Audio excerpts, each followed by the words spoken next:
کہ ایمانداری سے بتاؤ کہ تم ایک کتاب اپنی بتا دو اعلیٰ حضرت سے لے کر کے نیچے تک جنہوں نے رد شرک پر کتاب لکھی ہو.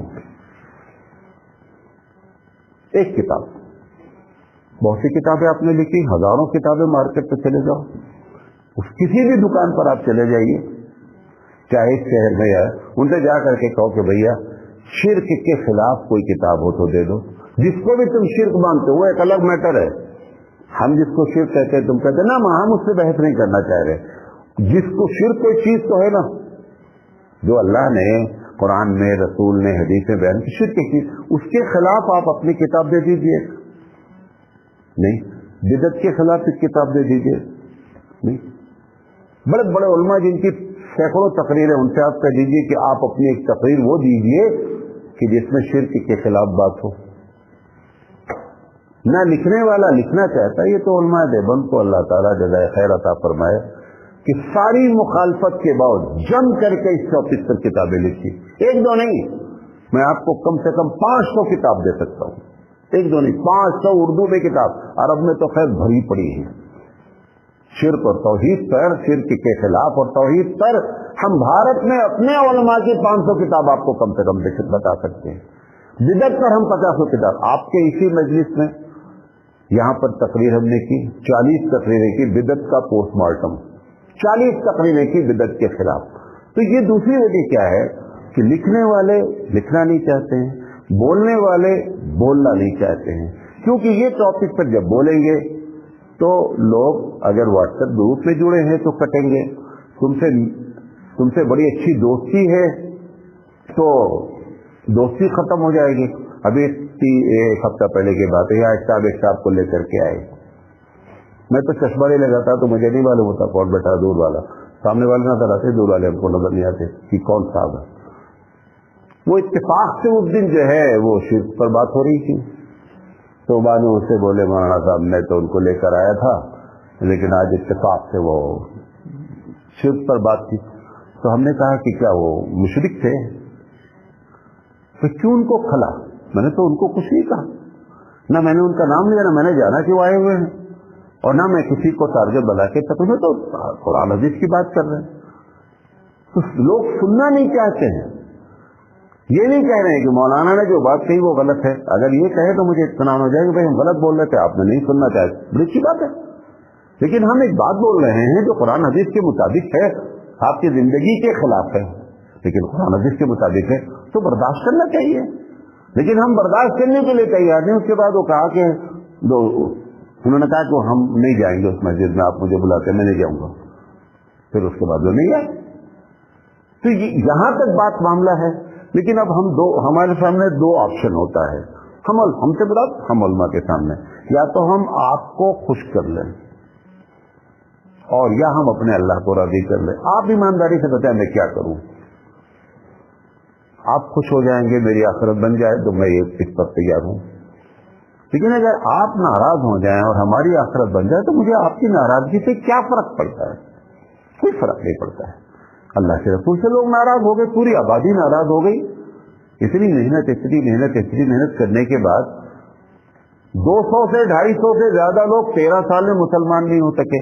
لہذا شرک کا ماحول نہ ختم ہونے کی یہ دوسری بنیادی وجہ کہ ہم جیسے لوگ بولنا نہیں چاہتے. تیسری اور آخری وجہ نہ بولتے. ایک شکل یہ تھی کہ نہ بولتے, جیسے میں کہتا ہوں کہ آپ کو ادھر دوڑنا ہے, آپ نہ دوڑیں, ایک لائن پہ کھڑے رہیں, تو بھی کہا جائے گا بھیا اپنی جگہ پر موجود ہے. لیکن اگر آپ ادھر بھاگنا شروع کیے تو, اگر آپ ادھر بھاگنا شروع کیے, چاہے دھیرے دھیرے چل رہے ہوں لیکن اپنی اصل منزل سے دور ہوتے جا رہے, نہیں جاتے. بھائی نہ دوڑتے تو بھی کوئی مسئلہ نہیں تھا, آپ کا ایم آپ سے دور نہیں ہوتا. لیکن اگر آپ الٹ گئے اور الٹ کر کے ادھر چلنا شروع کر دیا تو منزل تو پھر ہر وقت کیا ہوتی جا رہی ہے کہ قدم دور ہوتی چلی جا رہی ہے. تیسری بات کیا ہوئی, قرآن مجید کی ہیڈنگ, قرآن مجید کا انڈیکس لگایا ہے کنز العمال جو اعلیٰ حضرت کا ہے, نئی محمد صدیقی صاحب, نئی محمد مراد آبادی صاحب نے اس پہ جو شروع میں انڈیکس لگایا ہے, اس میں انڈیکس میں لکھا ہوا ہے, جا کر دیکھ لیجیے کہ غیر اللہ سے مدد مانگنا جائز ہے. یہ الٹا گیئر لگ گیا. ایک تھا کہ ہم شرک پر نہیں بول رہے تھے، چلو شانتی اختیار کیے لیتے، لیکن یہ کہ شرک کرو، اگر ہم یہ تبلیغ شروع کر دیں ان ممبروں سے تو نتیجہ کیا نکلے گا؟ تب تو نتیجہ بہت بھیانک نکلا، اور نکل آیا کہ 65% بھارتی جو ہے وہ ڈائریکٹ طور پر کیا کر رہے ہیں؟ شرک کر رہے ہیں۔ جس محلے میں، جس شہر میں بڑی قبریں ہیں، کوئی میں تو کوئی ایسا تو نہیں بات کہہ رہا ہوں، آپ چلے جائیے 5 منٹ کھڑے ہو جائیے کسی قبر کے پاس اور دیکھ لیجیے کہ سجدہ ہوتا کہ نہیں ہوتا ہے، طواف ہوتا کہ نہیں ہوتا ہے، اور یہ کسی کے جائز کا فتویٰ نہیں، مزے کی بات تو یہ ہے کسی کے جائز کا فتویٰ نہیں ہے، ہو رہا ہے۔ تو تینوں چیزیں ہوں گی، ماحول آپ کے خلاف، بولنے والوں نے شانتی کا ٹیبلٹ کھا رکھا ہے، اور تیسرا طبقہ شرک پر تقریر کر رہا ہے، بدعت پر تقریر کر رہا ہے، تو بھارت کا ماحول شرک کے اٹے سے دور ہو، یہ سمجھ میں بات نہیں آ رہی ہے۔ یہ باتیں آپ کے سامنے رکھنا چاہتے تھے، اور یہاں تک اللہ کے رسول جو بات کہہ رہے ہیں وہ تو آپ کے سامنے ہے کہ جلا دیے جاؤ تو بھی جو ہے شرک کو برداشت نہیں کرنا، آپ کیا کہتے ہیں قتل کرنے کی دھمکی دے دی جائے تو بھی، لیکن خدا کے واسطے اپنے آپ کو شرک سے بچائے رکھنا، یہ باتیں آپ کے سامنے رکھنا چاہتے تھے۔ اللہ تعالیٰ سے دعا ہے کہ اللہ تعالیٰ کہنے سے زیادہ عمل کرنے کی توفیق عطا فرمائے۔ وآخر دعوانا ان الحمد للہ رب العالمین۔